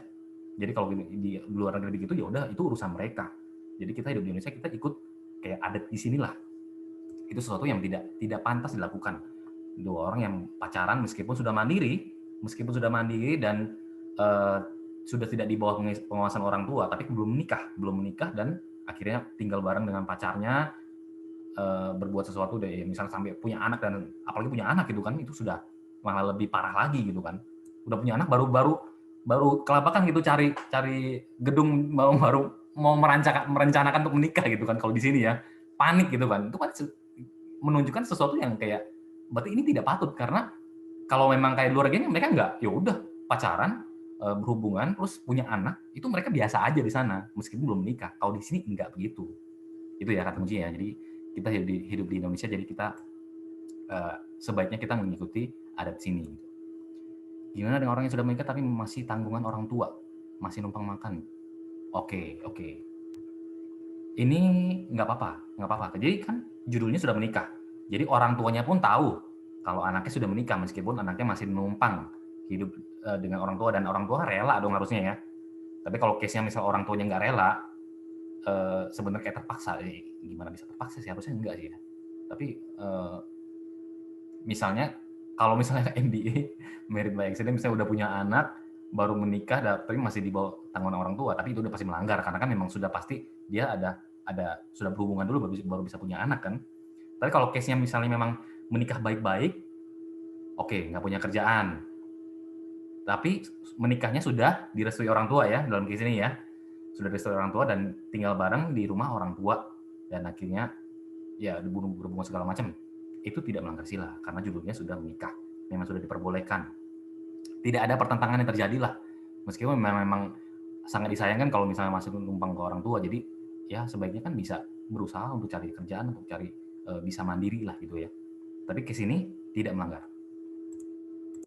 Oke, ini cuma satu pertanyaan yang saya bisa temukan ini, apa yang bisa timbul gitu kan. Jadi kalau ada pertanyaan lain boleh ya teman-teman ya. Mungkin ada satu pertanyaan nih kok. Oke, boleh. Mungkin terkait dengan poligami.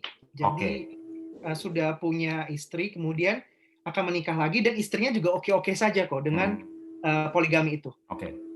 Boleh atau enggak? Melanggar sila atau enggak ya? Iya kok. Itu bagaimana kasusnya kok? Kan kalau di Buddhis kita nggak menganut poligami. Jadi satu suami hanya boleh punya satu istri. Demikian juga sebaliknya. Jadi kalau dia Buddhis dan hidup di Indonesia itu sudah pasti nggak boleh. Tapi kalau Muslim kan, misalnya Muslim yang bisa menganut poligami ya, ini berat sih pertanyaan. Jadi dianggap melanggar sila atau enggak? Sebetulnya ya memang kalau di kepercayaan mereka kan yang memang diperbolehkan asalkan ada persetujuan dari istrinya dan perlakuannya harus seadil-adilnya. Kadang-kadang itu sih yang bikin orang mikir ya, emang bisa seorang suami yang bisa adil ke dua istri? Biasanya kan akan lebih condong ke istri yang muda, namanya masih muda, masih cantik dan lain sebagainya. Jadi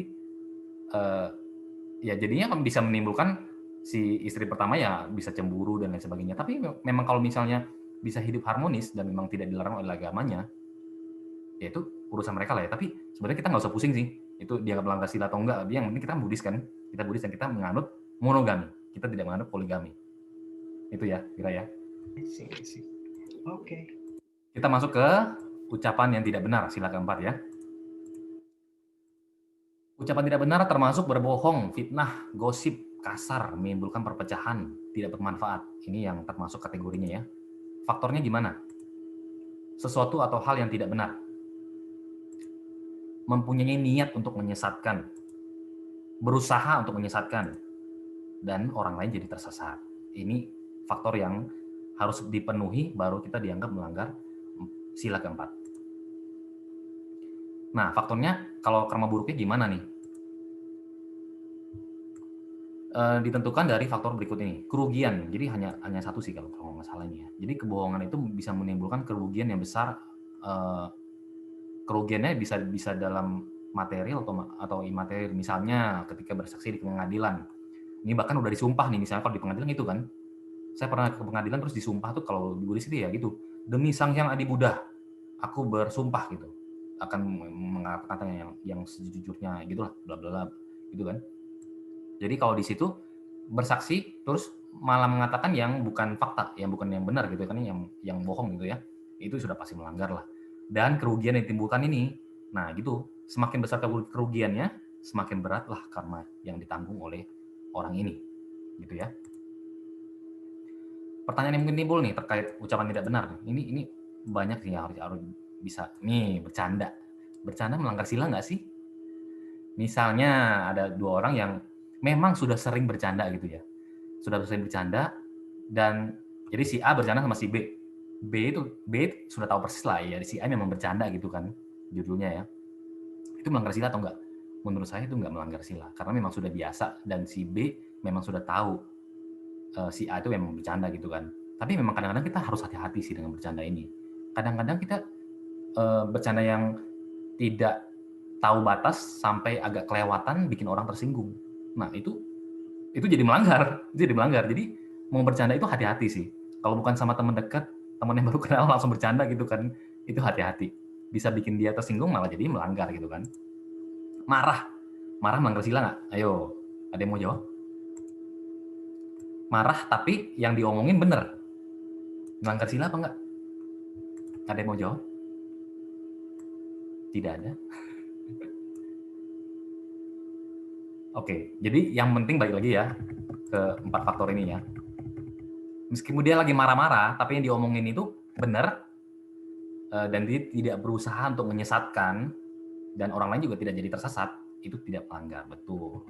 Tapi balik lagi kan nggak melulu soal sial ya, kalau soal ucapannya kan ada karmanya. Jadi kalau memang bisa dilakukan dengan lemah lembut, dengan cara yang baik, itu kan jauh lebih baik ya. Kecuali memang udah nggak ada cara lain lagi, kita harus marah gitu. Baru orang itu mau dengan komisan dengan cara yang biasa-biasa saja, orang itu malah jadi makin memuncak dan lain sebagainya, itu kan jadi ya susah kan kita juga ya. Jadi itu malah jadi repot ya. Jadi malah marah memang nggak melanggar sila, tapi ada karma yang berlaku, baik lagi ya, karma entah karma buruk, entah karma baik atau lain dan lain sebagainya lah dari marah. Jadi kalau tidak terpaksa marah, jangan sampai marah. Ini udah sila kelima nih, ya, sila keempat ada yang mau nanya nggak? Harusnya banyak sih ya kalau tentang yang ucapan yang tidak benar ini ya. Boleh ya kalau mau nanya ya, langsung di chat ya. Kita lanjut dulu ya, karena 8.30 kan.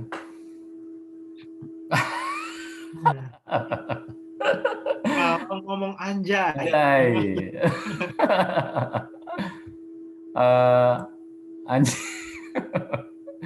Anjay atau anjir ya, gitu. Itu sebenarnya kan kata yang sebetulnya tidak pantas, tapi agak dipelesetin jadi agak halus gitu ya. Kan itu kan sesuatu kata yang asalnya dari dogi ya, dogi dipelesetin jadi anjay, anjir segala macam. Itu baik lagi itu kan sebenarnya kayak bercanda ya. Jadi hati-hati aja. Kalau saya bilang sih hati-hati. Memang kalau misalnya lawan bicara nggak sampai kayak sakit hati atau gimana, itu nggak melanggar. Tapi kan itu juga sebenarnya kata kasar juga bukan sesuatu yang kayak menyesatkan gitu kan. Jadi memang sebenarnya sih memang nggak melanggar sih. Tapi kalau kasar ya udah pasti dan menimbulkan akibat si lawan bicara ini jadi kayak sakit hati, itu ya pasti karma buruk kan, gitu ya.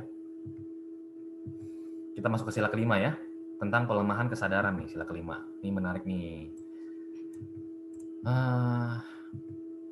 Ini paritannya ya, Surameraya Maja Pama Datana. Ini kalau dibedah artinya kata per kata dari bahasa Palinya, Sura itu artinya hasil penyulingan yang mempunyai kekuatan untuk membius. Meraya itu minuman keras yang diperoleh dari hasil yang bahan yang diragikan atau hasil fermentasi dan dapat menyebabkan orang yang meminumnya tidak sadarkan diri. Maja, minuman keras yang memabukkan. Pamadatana, dasar atau landasan timbulnya kelengahan, kecerobohan, kelalaian. Ini kan maksudnya akibatnya jadi ceroboh, lalai kalau sampai seorang hilang kesadaran karena mabuk gitu kan. Nah, maja ini ada bintangnya. Kenapa? Karena saya ketemu beberapa sumber yang mengatakan maja ini adalah ganja, morfin, heroin, dan jenis narkoba lainnya. Jadi narkoba lah ya, itu termasuk di maja ini. Tapi memang ini sumber yang berbeda ya.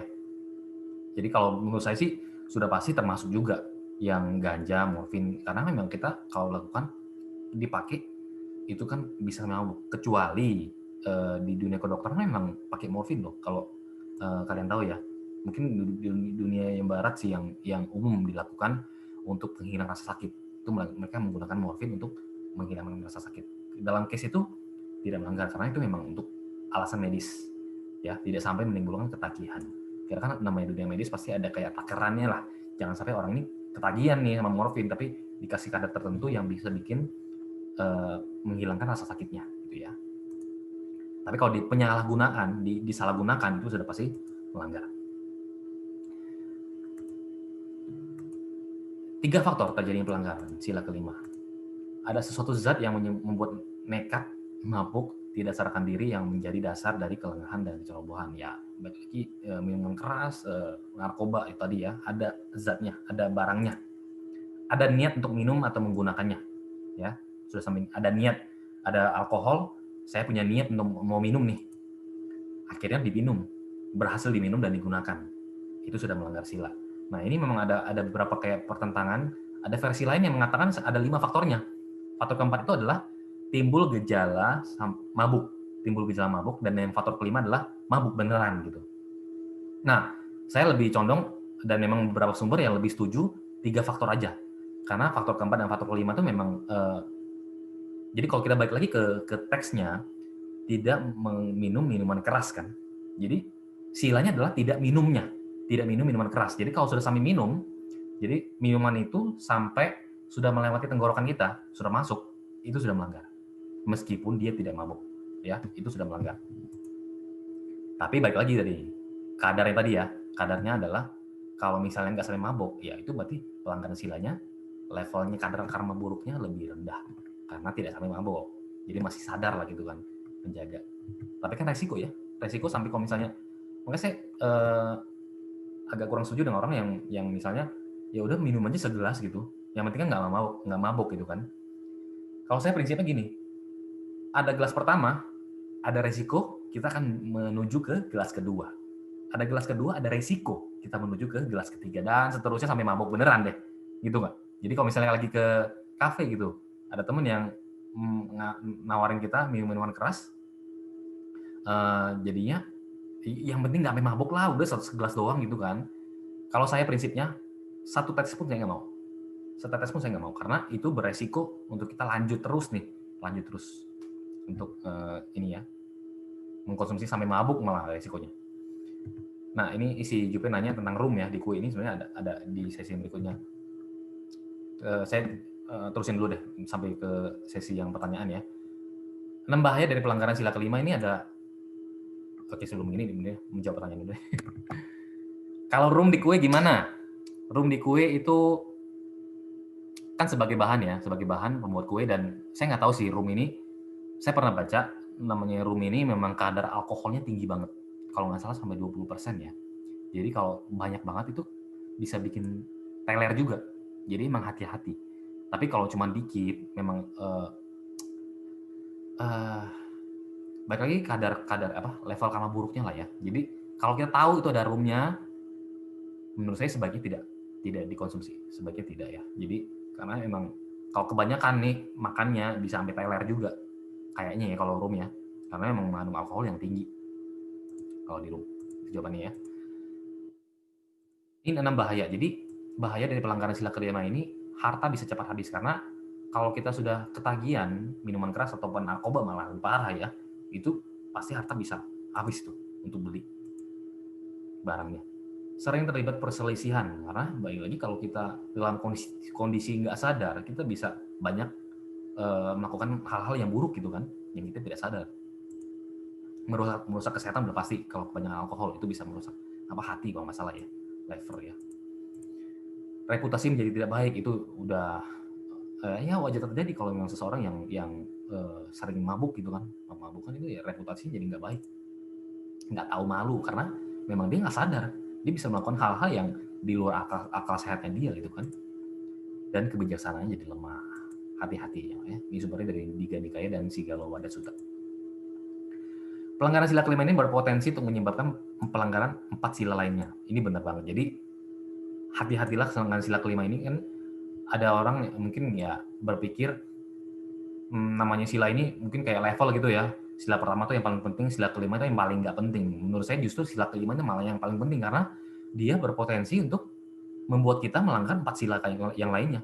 Karena kalau kita nggak lagi kondisi nggak sadar, ya kita bisa melakukan sesuatu yang buruk gitu kan. Jadi kalau sampai lagi kondisi mabuk, kita jadi membunuh, mencuri, berbuat asusila, dan berucap yang tidak benar, jadi 5-5-nya yang melanggar. Jadi sila ini yang sangat-sangat penting untuk kita jaga, jangan sampai kita langgar. Ini ada Dhammapada yang bagus banget. Orang yang menyerah pada minuman yang memabukkan, maka di dunia ini orang seperti itu seakan menggali kubur bagi dirinya sendiri. Jadi emang wajar terjadi, emang seseorang yang mabuk itu kan biasa ya kelakuannya udah nggak karu-karuan dan dijauhi orang lain segala macam, memang sangat nggak disarankan lah ya. Pertanyaan yang mungkin timbul nih, tekan sila kelima. Nah, Okta, pertanyaannya bagus ya. Jadi sama sih ya, minum keras tapi nggak sampai mabuk. Jadi kalau tujuannya minumnya untuk menghangatkan tubuh, balik lagi minumannya ada alkoholnya kan, karena alkohol itu ya bikin hangat ya. Jawabannya adalah melanggar sila. Menurut saya ya, itu melanggar sila. Tapi memang kadarnya, level karma buruknya pasti jauh lebih rendah dibanding kita niatnya memang untuk mabuk gitu kan. Asalkan bisa menjaga jangan sampai ada gelas kedua nih. Kan misalnya tujuan mau hangat tubuh, jadi udah ada gelas pertama minum wine misalnya kan, gelas pertama enak nih, hangat nih, terus minum lagi kedua, minum ketiga, nggak sadar jadi mabuk, malah jadi parah gitu kan, makin parah. Jadi baik resiko. Kalau ada pilihan lain nggak sih supaya bisa hangat tubuh? Ya pakai api unggun kek, pakai apa kek, minum air hangat kek, teh hangat kek, kopi kek, banyak gitu pilihan lain. Kenapa harus wine gitu kan? Kalau saya pikir ya, jadi sebaiknya memang enggak ya. Jadi baik lagi kalau minum minuman keras tapi tidak sampai mabuk, apakah melanggar sila? Melanggar sila, tapi atau mabuknya tidak terlalu tinggi, tidak terlalu berat. Nah, kalau makan tape gimana? Hasil fermentasi. Kalau Rum tadi udah jawab ya. Tape bikin mabuk nggak? Tape. Ada yang tahu? Saya pernah udah research tape itu sebetulnya bukan research ya, ada jawaban dari seorang Bante yang mengatakan bahwa tape itu sebetulnya belum sampai atau ya mengandung alkohol atau enggak ya. Tapi kalau tape itu dilanjutkan kayak ada difermentasi dilanjutkan sampai ada kayak cairan yang tersaring dari tape itu, air itulah jadi kayak arak, itu yang mengandung alkohol, itu yang memabukkan. Tapi kalau tape enggak sih. Kayaknya nggak ada orang yang makan tape sambil mabuk, ada nggak sih? Kayaknya nggak ada ya. Jadi kalau tape harusnya masih aman ya. Ini yang penting menurut saya. Jadi kalau kita mengatakan membahas sila, selalu ada kesannya itu sila itu kan pasif ya. Pasif. Jadi kan yang penting tidak membunuh, tidak mencuri, tidak asusila, tidak berucap yang tidak benar, tidak konsumsi sesuatu yang menyebabkan lemahnya kesadaran. Ya udah, gue diam aja di rumah deh, gue nggak usah ngapa-ngapain deh. Takut melanggar sila kan? Itu kayak orangnya yang hidupnya sia-sia banget gitu kan. Cuman diem aja, yang penting nggak melanggar sila. Tapi nggak ngapa-ngapain juga. Itu kan sayang banget. Jadi sila itu sebetulnya ada bisa dilakukan secara pasif dan aktif juga. Jadi sila pertama, tidak membunuh, kita aktifnya adalah mencintai kehidupan. Jadi kita menyayangi orang lain, kita melakukan function yang benar ya. Function ini memang kontroversial juga. Kadang-kadang banyak ada orang-orang tertentu yang melakukan function dengan agak teledor menurut saya, agak asal-asalan. Jadi sebaiknya kita memang kalau mau function, mungkin ya research dulu. Misalnya kita mau beli ikan terus dilepasin di ikannya. Ini ikan ini memang hidup nggak nih di sungai ini? Bisa hidup atau enggak? Jadi kayak research dulu lah gitu kan. Jangan sampai kita function malah jadi mati gitu ikannya karena dia itu bukan habitatnya, dia nggak bisa menemukan makanan di situ dan lain sebagainya. Malah jadi kamar buruk kan. Jadi function dengan cara yang benar gitu ya. Dan kalau mau function juga sebaiknya sih jumlahnya juga kira-kira. Kadang-kadang kalau function jumlah terlalu besar atau terlalu banyak itu menjadi istilahnya merusak ekosistem. Itu juga hati-hati ya. Dan function ya, makhluk sebaiknya function terhadap makhluk yang memang terancam hidupnya. Contohnya burung yang kalau Ekayana Arama kan dulu ya pada saat wihara masih buka tuh hampir tiap minggu tuh ada seorang yang penjual burung dalam sangkar, burung-burung kecil yang dijual untuk di-function. Nah itu lucu tuh. Jadi burung itu menjadi komoditas function. Bukan dibeli orang buat dipotong, buat dimakan, tapi dibeli orang khusus untuk di-function. Itu lucu banget menurut saya. Itu sesuatu yang sangat tidak patut terjadi harusnya, tidak seharusnya terjadi. Kalau umat Buddha diputi dengan kebijaksanaan yang baik ya. Karena kan kalau kita nggak ada yang beli, orang juga nggak nangkap gitu kan. Jadi kan menjadi satu lingkaran. Karena ada yang beli untuk di-function, memang function adalah hal yang baik. Karena ada yang beli, kemudian dilepas, ada yang ditangkap lagi, kemudian dia akan jadi lingkaran yang tidak akan ada habisnya gitu kan. Jadi kata kuncinya adalah kita menyelamatkan makhluk yang terancam hidupnya. Jadi contoh ikan lele yang di pasar yang masih hidup, yang udah tinggal nunggu waktu buat dipotong, itu kita selamatin, kita lepas di sungai yang memang bisa hidup ya. Lele kan lebih tahan banting ya biasanya kan. Itu hal yang baik, tentunya hal yang baik. Tapi kalau burung apa kayak kura-kura, saya nggak tahu kura-kura dimakan atau enggak ya. Biasa kura-kura kan dipakai untuk kayak dipelihara. kata kuncinya adalah menyelamatkan makhluk yang terancam hidup, itu aja. Kemudian merawat orang yang sakit, kemudian kita penuh kasih sayang kepada teman, keluarga, orang yang di dekat kita. Itu yang bisa kita lakukan untuk aktif untuk menjaga sila yang pertama ini ya. Kemudian yang sila kedua tidak mencuri, ya aktifnya berdana materi dan tenaga. Ini yang bisa kita lakukan. Kita bukan ngambil orang lain punya, yang bukan punya kita, malah kita mendanakan punya kita untuk membantu orang lain. Itu bagus banget.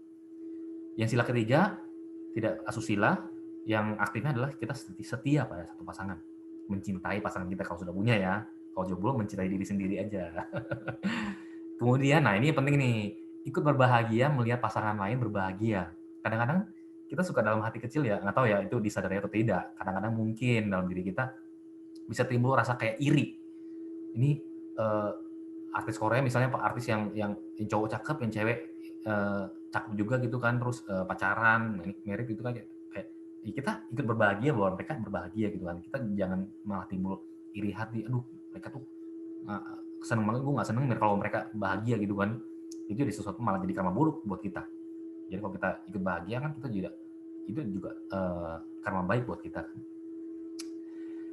Tidak berucap yang tidak benar, kita bisa melatih ucapan yang benar ya. Ucapan benar ini ada 5 faktornya, 5 kategorinya. Tepat waktu, benar atau sesuai fakta, disampaikan dengan lembut, bermanfaat, dan berdasarkan cinta kasih. Jadi sebaiknya kata-kata yang keluar dari mulut kita tuh memenuhi 5 syarat ini sebaiknya ya. Baru dia dikategorikan adalah ucapan yang benar. Nah, tidak mengkonsumsi sesuatu yang menyebabkan lemahnya kesadaran. Ini gimana aktifnya nih? Jadi kan yang penting nggak minum alkohol kan? Iya benar. Tapi kalau bisa kita juga makan dan minum yang sehat. Jangan kebanyakan makan yang nggak sehat, malah bikin badan kita nggak sehat. Kan ada peribahasa yang bagus banget tuh, di dalam tubuh yang sehat terdapat jiwa yang sehat. Itu benar banget, yang sesuai Buddha juga benar. Kalau kita menjaga kesehatan badan kita, jiwa kita juga sehat. Kalau kita lagi sakit kan, kalau misalnya kita mau meditasi kan susah ya, mau fokus kan, badan lagi sakit, badan lagi nggak enak gitu kan. Nah selain itu juga bisa kita melatih kesadaran kita setiap saat. Saat ini saya sedang apa, itu kata kuncinya, kalimat kuncinya. Jadi kalau kita selalu berpikir saat ini saya sedang apa sih, nah itu kita melatih kesadaran kita bahwa kita sadar penuh dengan apa yang sedang terjadi saat ini, apa yang sedang saya lakukan saat ini. Itu yang peran aktif yang bisa kita lakukan untuk menjaga sila kelima ini. Dan meditasi tentunya ya, meditasi juga bisa dilakukan untuk menjaga kesadaran kita supaya semakin aling, semakin sadar, jangan sampai lemah. Ada yang nanya lagi ya di chat? Oke. Ini manfaatnya menjaga sila. Yang pertama, tidak akan timbul penyesalan. Sila mendukung untuk latihan meditasi ya. Seseorang yang silanya buruk pada saat meditasi akan sering mengganggu pikirannya. Nah, ini kan kalau di Buddhis kan kita disarankan untuk kayak jalan mulia berunsur 8 itu kan terdiri dari tiga faktor utama ya. Yang panya, yang pandangan benar, pikiran benar, kemudian yang sila yang 3 ya. Ucapan benar, perbuatan benar, dan mata pencaharian benar, dan yang samadhi yang meditasi ya. Jadi kalau misalnya meditasi banyak dianggap sebagai jalan menuju pencerahan. Benar ya? Emang benar, kayak Buddha sendiri mencapai pencerahan di bawah pohon Bodhi melalui meditasi di bawah pohon Bodhi ya, baru bisa mencapai pencerahan, mencapai nibbana. Tapi kalau cuman meditasi doang emang bisa tanpa menjaga sila? Emang bisa? Nggak bisa. Jadi kalau seseorang yang silanya nggak bagus, itu bisa sering mengganggu pikiran dia. Jadi kalau misalnya seseorang yang sering berbuat nggak benar gitu ya, jadi pas meditasi itu ya pikiran-pikiran yang nggak baik itu bisa muncul, bisa gangguin pikirannya. Jadi susah banget untuk fokus kalau seseorang yang silanya nggak bagus gitu. Jadi emang kita mau meditasi kita bagus ya harus didukung dengan sila yang baik juga, sila yang sempurna malah kalau bisa ya. Karena tidak lengah akan meraih banyak kekayaan. Nah ini juga menjawab pertanyaan dari Sakya ya. Jadi benar nggak sih jaga 5 sila bikin kita sukses duniawi? Ini benar. Jadi menjaga sila itu bisa mendukung kita untuk bisa meraih kesuksesan baik secara duniawi maupun di alam berikutnya setelah kita nggak ada. Nama baik kita bisa tersebar luas atau harum. Jadi seorang yang menjaga silanya dengan baik itu biasanya harusnya memang punya nama baik juga. Ya itu otomatis lah ya, udah kayak hukum yang wajar gitu kan. Seorang juga bisa penuh percaya diri kalau dia menjaga silanya. Meninggal dengan tenang. Nah, ini penting banget nih. Kalau udah silanya baik, kita bisa meninggal dengan tenang. Kita bisa mengkondisikan pikiran kita baik pada saat mau meninggal. Karena kita tahu ya, ada yang pernah bilang kan, pikiran pada saat terakhir sebelum nafas itu berhenti, sebelum meninggal, itulah yang paling penting menentukan kelahiran berikutnya. Jadi ada orang yang mungkin berpikir, oh ya udah yang melanggar sila nggak apa-apa lah, yang penting pada saat pikiran terakhirnya, gue berpikir baik deh. Jadi gue kan bisa terlahir di alam bahagia. Itu kan sulit banget ya. Jadi kalau kita kan pikiran kita kan diliputi dengan kebiasaan kita deh. Jadi kalau sudah terbiasa berpikir yang nggak baik, pada saat meninggal kita bisa berpikir baik, itu kan suatu hal yang hampir mustahil. Katakanlah kalau misalnya benar ya, katakanlah ada orang yang hebat banget sehari-harinya, setiap harinya melanggar sila, sering melanggar sila, tapi di akhir kehidupannya dia bisa mengkondisikan pikirannya baik. Dia terlahir di alam yang bahagia. Benar, benar, emang bisa jadi. Tapi karma baiknya misalnya cuma sedikit banget nih. Tapi karma buruknya segini misalnya kan levelnya ya. Jadi dia terlahir di alam yang bahagia karena pikiran akhir terakhir dia dikondisikan sangat baik gitu kan. Dia terlahir di alam bahagia, ya udah terlahir di alam surga misalnya, surga Catu Maharajika ya, surga yang paling pertama ya, level pertama. Dia terlahir di sana mungkin cuman ya berapa detik misalnya itu. Sudah berapa detik langsung jatuh lagi karena karma buruk dia jauh lebih banyak gitu kan. Jadi nggak ada gunanya sih kalau kita cuma berpikir seperti itu. Jadi harus kita jaga sila kita, jaga pikiran kita supaya selalu baik. Jadi itu bisa mengkondisikan pada saat kita mau meninggal, kita bisa meninggal dengan tenang dan mengkondisikan alam berikutnya bisa kita terlahir di alam bahagia. Syukur-syukur malah sudah mencapai pencerahan ya, mencapai kesucian. Nah, setelah meninggal terlahir di alam bahagia ya, syukur-syukur lah.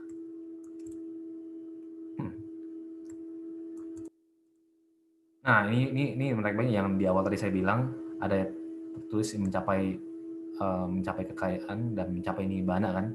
Itu diambil dari mana sih? Itu diambil dari sini. Jadi pada saat kita, ini biasa dibaca pada saat hari-hari besar sih ya. Waisak sama Katina kita biasa baca parita, ini ada tuntunan dari anggota sangga. Ini bahasa Indonesianya saya baca. Jadi ini adalah 5 pelatihan sila. Dengan merawat sila tercapai alam bahagia. Dengan merawat sila diperoleh kekayaan lahir dan batin. Dengan merawat sila tercapai padamnya kilesa. Nah, padamnya kilesa inilah yang dikatakan mencapai nibbana. Oleh karena itu rawatlah sila dengan sempurna. Nah, tadi jadi kalau membahas nibbana, apakah iya menjaga sila itu bisa mencapai nibbana? Bisa, tapi memang baik lagi harus didukung dengan samadhi ya, didukung dengan latihan meditasi yang rutin dan memang sudah bisa mencapai penembusan. Jadi kalau misalnya yang pernah saya bahas itu yang tentang Sotapanna itu menghilangkan 3 belenggu yang ya entar saya bahas di sesi berikutnya. Jadi intinya dengan pikiran itu kita bisa mencapai meditasi dan bisa mencapai tingkat kesucian, mencapai nibbana. Kalau silanya sempurna, silanya baik gitu kan. Nah, dikatakan bahwa seorang yang sudah mencapai tingkat kesucian, Sotapanna, itu sudah tidak bisa melanggar sila lagi. Karena sudah tidak ada kayak, apa sih namanya, pokoknya silanya itu sangat sempurna lah. Silanya sempurna, baru bisa mencapai tingkat kesucian. Jadi silanya memang yang bisa menunjang seseorang bisa mencapai tingkat kesucian. Meskipun harus tetap didukung dengan tadi, selain sila, panya, dan samadhi, meditasi. Oke, terima kasih sudah jam, 8.30. Pas banget ya. Oke, pas banget loh kok manajemen Ya, waktu. jadi ini boleh di-follow Instagram saya, udah sih promosi sekalian. Jadi YouTube juga ini kan saya rekam, jadi biasa saya sering upload sesi-sesi yang saya isi ya. Jadi kalau misalnya mau ditonton ulang juga bisa di YouTube-nya Darwin Shi. Oke, terima kasih teman-teman, semoga bermanfaat ya. Kalau ada tanya jawab, kalau masih ada waktu boleh ini lakukan ya. Terima kasih, saya kembalikan ke Wira. Baik, terima kasih Ko Darwin, luar biasa sekali, menarik sekali diskusi kita pada malam hari ini, menambah wawasan, menambah pengetahuan, dan tentunya mencerahkan kita semua ya, semoga kita semua bisa terinspirasi untuk senantiasa menjaga sila, supaya tadi manfaat-manfaat yang telah Ko Darwin sebutkan dapat kita rasakan dalam kehidupan sehari-hari. Mungkin Ko Darwin, dalam sesi terakhir ini kita akan buka satu pertanyaan, karena tadi sambil berjalan kita sudah buka pertanyaan juga. Di akhir ini kita akan buka khusus satu pertanyaan terakhir untuk mengakhiri sesi. Itu pun kalau ada ya. Boleh teman-teman? Seandainya teman-teman masih punya satu kebingungan ataupun kegelisahan, pertanyaan, kegalauan, boleh kita buka untuk sesi terakhir, khusus untuk satu penanya terakhir. Silakan teman-teman. Baik, sepertinya sudah dimengerti semua ya. Sudah sempurna nih semua nih silanya ya. Semoga lah. Luar biasa. Kalau begitu, langsung saja kita tutup. Dari Jupe nih. Koko. Maksudnya apa nih Jupe? Mungkin Jupe lagi mengetik ya. Langsung aja ngomong. Kalau judi itu masuk yang mana ya? Nah, ini kok, Darwin. Pertanyaan terakhir kita. Silakan kok. Ini judi ya, agak tricky emang dan agak sulit juga nih. Jadi saya nggak tahu ini termasuk dalam sila atau enggak. Tapi saya pernah mendengar bahwa judi ini tidak melanggar sila.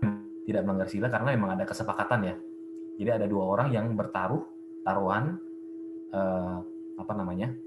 sesuatu lah, misalnya taruhan bola gampangnya gitu ya.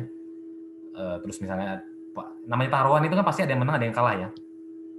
Jadi dalam case ini memang tidak melanggar sila, tapi judi ini bermanfaat nggak sih? Kalau menurut saya pribadi, judi itu sesuatu hal yang nggak bermanfaat. Karena mau menang mau kalah, itu pasti ada yang dirugikan. Itu pertama. Jadi kalau misalnya A judi sama B, A yang menang, A yang bahagia, B yang menderita. B yang menang, B yang bahagia, A menderita. Ada nggak sih kondisi yang misalnya dua-duanya nggak menderita? Misalnya seri, ya udah impas gitu misalnya. Impas, kita puas nggak sih kalau kita taruhan terus impas? Nggak puas biasanya sih. Jadi kalau impas malah dua-duanya menderita lebih parah gitu kan. Jadi itu suatu hal yang menurut saya nggak ada manfaatnya sih. Judi itu memang meskipun tidak melanggar sila, tapi nggak ada manfaatnya. Sebaiknya dihindari. Dan itu bisa menimbulkan memicu keserakahan.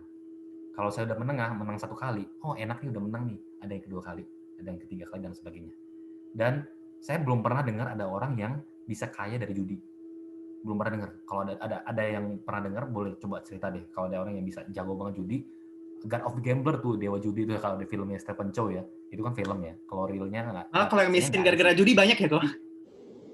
Banyak banget. Bahkan dari yang orang terdekat saya, keluarga saya sendiri, meskipun bukan keluarga inti, itu sudah pernah juga jatuh ke dalam judi ya. Jadi sampai bangkrut itu banyak saya pernah dengar ceritanya itu banyak banget. Jadi judi itu sebaiknya dihindari meskipun tidak melanggar sila karena ada kesepakatan. House always win. Waduh, bandar nih kayaknya Agung ini.